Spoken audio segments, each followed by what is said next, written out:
Boa noite, meus irmãos. Que a paz do Mestre Jesus esteja em nossos corações. Vamos continuar o estudo do Livro dos Espíritos a partir da questão 358. E nós estamos tratando do aborto, né? Mas processos reencarnatórios, mais especificamente sobre o aborto. Então vamos lá. 358. O aborto provocado é um crime, seja qual for a época da concepção? Há crime toda vez que transgredis a lei de Deus. Uma mãe ou qualquer outra pessoa cometerá crime sempre que tirar a vida de uma criança antes do nascimento, pois está impedindo uma alma de suportar as provas de que serviria de instrumento o corpo que estava se formando. Então, como já estudamos um pouco sobre o aborto na semana passada, em questões anteriores, nós entendemos que o espírito já está ligado ao corpo, tem todo um processo. É claro que os pais têm um livre-arbítrio, eles podem escolher quais são os caminhos. Só que existe uma consequência para isso. Interromper uma gestação impede alguém de conviver conosco. E não é alguém qualquer, não é uma pessoa estranha. É uma pessoa que tem afinidade conosco, que tem o propósito de reencarnar na nossa família. E por isso existe uma consequência. Isso pode trazer ódio, desejo de vingança, ou o espírito reencarnante pode se sentir preterido, mesmo depois de todo o planejamento, de tudo aquilo que foi realizado para que ele pudesse reencarnar. Então, são sentimentos que envolvem pessoas ligadas umas com as outras, né? Aquele feto que está em desenvolvimento não é um ser estranho, é alguém, é um espírito que já conviveu conosco e que necessita estar conosco nessa encarnação. Por isso, a oportunidade de reencarnar. Então, nesse sentido, como existe a lei de causa e efeito, né, para tudo aquilo que nós fazemos existe um efeito, também o aborto vai trazer algumas consequências, né? O remorso, a dor. Depois que retornamos à pátria espiritual e percebemos o sofrimento imposto àquele espírito que desejava reencarnar e que não teve essa oportunidade pela nossa escolha. Isso nos traz sofrimento. Por isso, dor e sofrimento, ranger de dentes, né? Como disse Jesus. Então, não existe nada que façamos que não tenha um efeito. A causa é a nossa atitude. O efeito são as consequências. 359. No caso em que o nascimento da criança puser em perigo a vida da mãe dela, haverá crime em sacrificar a criança para salvar a mãe? É preferível sacrificar o ser que ainda não existe a sacrificar o que já existe. Essa questão é muito complexa. Eu tenho uma experiência de vida que pode traduzir isso. Então, a minha mãe estava passando por uma gravidez de risco. Ela teve que ficar internada por muito tempo porque não conseguia se alimentar, e muita fraqueza, enfim. Na época, isso lá na década de 60, o médico orientou a ela que fizesse o aborto, porque a vida dela estava em risco. Mas ela escolheu correr o risco. E aqui estou eu. Né? Então, onde está essa capacidade de avaliar a gravidade do problema ou as condições em que a mulher se encontra para poder decidir se deve ou não abortar? É claro que a ciência evoluiu, existem doenças específicas, né, que podem dar um diagnóstico preciso. Olha, a continuidade vai levar a óbito mãe e filho.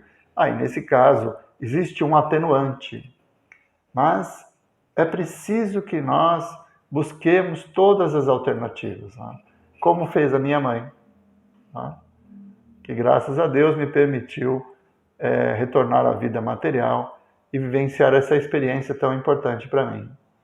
Então, é lícito? Sim, é lícito, pelos que os espíritos respondem, entre a vida da mãe e o feto, que fique a mãe, que ela pode ter uma nova oportunidade, né, de gerar, aquele espírito pode reencarnar, mesmo através dela, em condições melhores. Mas é preciso avaliar muito bem essas condições antes de tomar essa decisão.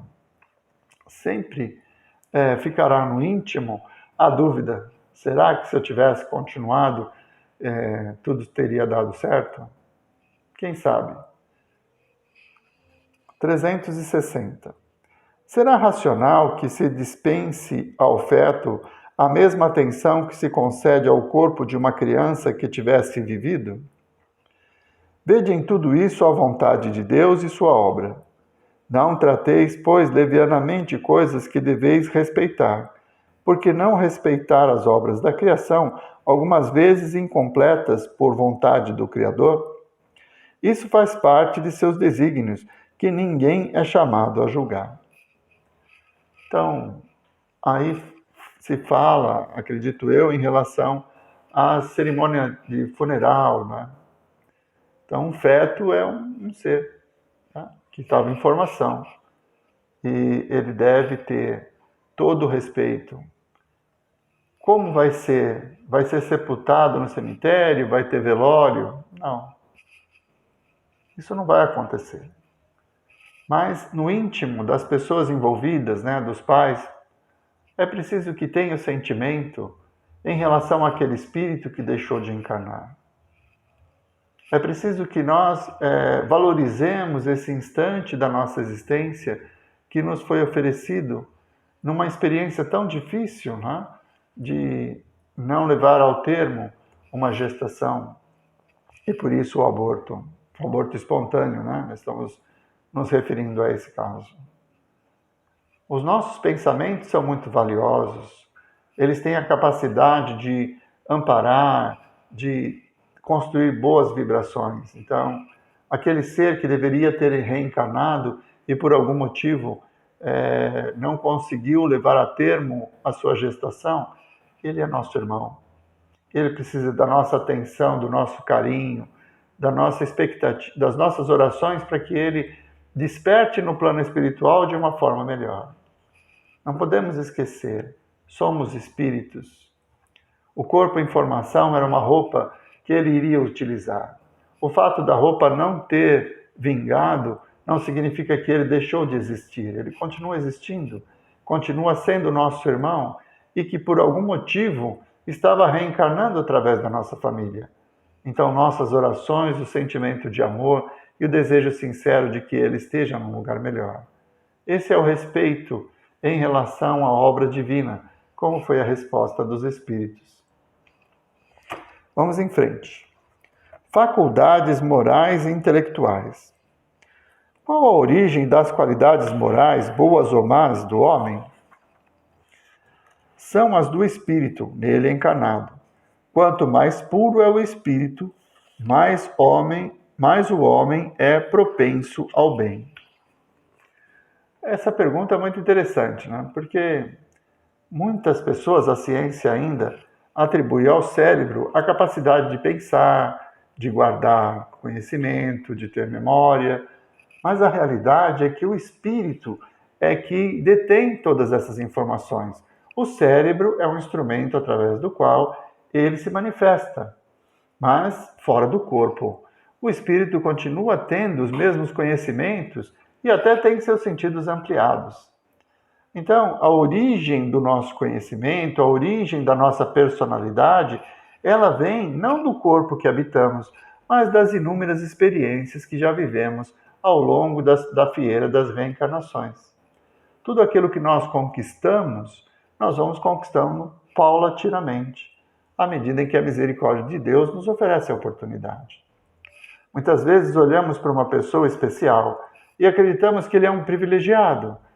Beethoven, Bach, Pelé, entre outros gênios, né, cada um na sua área, são privilegiados. Quer dizer, Deus olhou para aquele ser e deu a ele uma condição especial, acima da maioria. Isso não seria justo. Para que aquele espírito pudesse desenvolver essa habilidade, ter esse conhecimento, como Mozart, que já na infância já era um músico com uma capacidade enorme de realizações, ele adquiriu esse conhecimento ao longo de outras encarnações. E ao reencarnar, ele traz consigo esse conhecimento. Então, a afinidade com esse assunto, com outro assunto, né, a tendência de realizar, alguns fazem trabalhos, digamos, a matemática para alguns é muito simples, para outros é um transtorno. E isso não tem relação com privilégios. Porque Deus é justo, bom e misericordioso. E Ele não privilegia ninguém. Então, essa condição diferente, ela está relacionada com o esforço que fazemos de aprender. Então, eu desejo ser um maestro, mas eu não entendo nada de música. Então, eu vou começar a estudar. Vou começar a estudar um instrumento, vou começar a estudar, a aprender a ler, né, as partituras, vou me afinizar com as harmonias, com os sons, aí eu desencarno. Na outra encarnação, eu retorno com esse pré-conhecimento. E aí me empenho para adquirir novos conhecimentos. E assim vou ampliando até que numa determinada encarnação, a gente já nasce sabendo, já tem o conhecimento pleno e vem para cumprir a missão de deleitar a sociedade, né? Com esse conhecimento, com a harmonia da música, como fez Mozart, como fez Beethoven e tantos outros músicos e outras pessoas em outras áreas que se destacam diante da sociedade. Então, o nosso conhecimento é do Espírito e ele é acumulado a partir das inúmeras encarnações que nós vivemos. Então, nosso tempo já terminou, vamos chegando ao final, então. Na próxima semana, retomaremos o estudo a partir da questão 361A. Vamos à nossa prece? Mestre Jesus, nós vos agradecemos, Senhor, por mais esses momentos em que pudemos ter convosco, pela presença inspiradora dos vossos mensageiros que nos intuem nos momentos de estudo, na divulgação da vossa doutrina.